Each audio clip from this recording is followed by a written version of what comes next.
बिस्मिल्लाहिर्रहमानिर्रहीम। अस्सलाम वालेकुम। उम्मीद है सब ठीक ठाक होंगे और मैं भी बिल्कुल ठीक ठाक हूँ। और आज मैं फिर हाज़िर हूँ एक नई रेसिपी के साथ। और आज के वीडियो में मैं आपके लिए लेके आई हूँ नारियल के लड्डू की रेसिपी। ये बहुत ही कम बजट में बहुत ही मज़ेदार और हेल्दी बनते हैं। तो चलिए जल्दी से इन्हें बनाना स्टार्ट करते हैं। तो इसके लिए सबसे पहले मैंने ले लिया है 1 चम्मच घी का। आप अगर चाहें तो बटर, देसी घी, दूसरा घी या ऑयल कुछ भी ले सकते हैं। हमें जस्ट ये थोड़ा सा घी चाहिए मैदे को भूनने के लिए। इसमें डाला है मैंने 2 टेबलस्पून मैदा। तो कोई भी ऑयल हो या कुछ हो कोई फ़र्क नहीं पड़ता, क्योंकि उसका टेस्ट इसमें नहीं आएगा। ये बस हल्का सा हमें इसको भूनना है कि इसका कलर चेंज ना हो। ये है नारियल का चूरा। अब आप देख रहे हैं ये थोड़ा सा गीला गीला सा है। तो मैंने इसे पहले बनाने की कोशिश की थी खाली दूध के साथ, जैसे कि मैंने और भी कई वीडियोस में देखा है, लेकिन मुझसे ये खाली दूध से नहीं बना। मैंने इसमें डाला काफ़ी सारा। सबसे पहले मैंने ये चूरा भून लिया था, उसको चीनी डाली, फिर मैंने उसके अंदर दूध डाला, लेकिन वो जो है वो ऐसे गीला सा हो गया था, मगर वो आपस में इस तरह चिपक के उसके लड्डू नहीं बन रहे थे। 3 गिलास दूध मैं इसमें डाल चुकी थी, लेकिन वो जो चूरा था वो उसी तरह से था।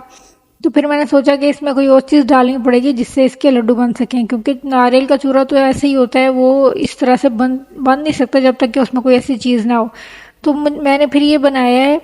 ये 1 टेबलस्पून घी में मैंने 2 टेबलस्पून जो है वो उसके मैदे के डाले हैं, और इसको हल्का सा भूनना है, बस इसकी खुशबू आने लग जाए, इसका कलर चेंज ना हो, ताकि जो हमारे लड्डू हैं वो सफ़ेद सफ़ेद से ही बने। यहाँ पे मैदा भुन चुका है। अब हम इसमें शामिल करेंगे थोड़ा सा दूध, ताकि ये एक लिक्विड सा बन जाए। दूध इसमें शामिल किए करेंगे तो फिर ये थोड़े से लम्स की तरह हो जाएगा, गुठली सी बन जाएगी। तो आपने उसमें बिल्कुल भी परेशान नहीं होना, क्योंकि इस तरह से ये हो जाता है, मगर जब हम इसमें चम्मच चलाते जाएंगे तो ये एक स्मूथ सी पेस्ट सी बन जाएगी। बस इसको आपने चम्मच के साथ या विस्क के साथ, जिस तरह आप चाहें, थोड़ी देर इसको चम्मच चलाएं और इसकी जो गुठलियाँ सी हैं ये ख़त्म, इसको मैश कर करके ना इसे ख़त्म कर दें। तो अच्छे से मिक्स हो जाता है, बड़ी इसकी स्मूथ सी अच्छी सी पेस्ट बन जाती है। मैंने यहाँ विस्क का यूज़ किया था ताकि जल्दी से हो जाए। अगर आप मेरे चैनल पर नए हैं तो मेरे चैनल को सब्सक्राइब और वीडियो को लाइक और कमेंट भी ज़रूर कीजिएगा।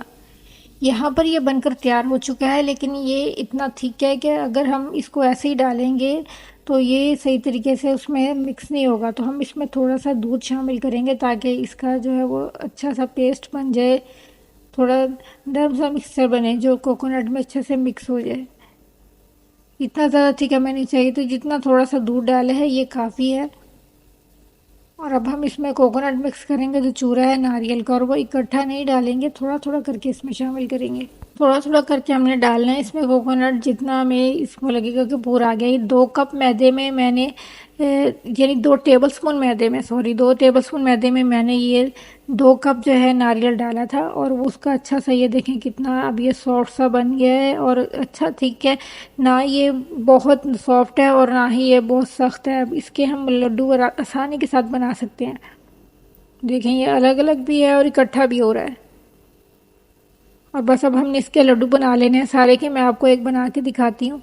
जिस साइज़ के आप लड्डू बनाना चाहते हैं उतना पोर्शन आप ले लें और उसको अच्छे से ऐसे दबा के, और आप इसको उस साइज़ के आप लड्डू बना सकते हैं। देखें कितनी आसानी के साथ ये छोटी सी बॉल बन गई है। और बस इस तरीके से हम हाथ को दबा के सारे बना लेंगे। हाथ को थोड़ा सा ग्रीस कर लें। मुझे मुझे भी ज़रूरत नहीं पड़ी, ऐसे ही बनाया मैंने, और कितना अच्छा सा ये लड्डू बन गया। बस इस तरीके से हमने सारे तैयार कर लेने, और ये बहुत आसान है। जब बॉल सारे बन जाएंगे तो फिर हम उन्हें इस तरीके से जो मैदे का चूरा है उसमें डाल के उनके ऊपर वो लगा लेंगे। मैंने इसको शॉपर में ही रहने दिया। शॉपर में बॉल डाल के उसको साइड से पकड़ के हिलाएं तो वो इस तरह सब में लग जाता है।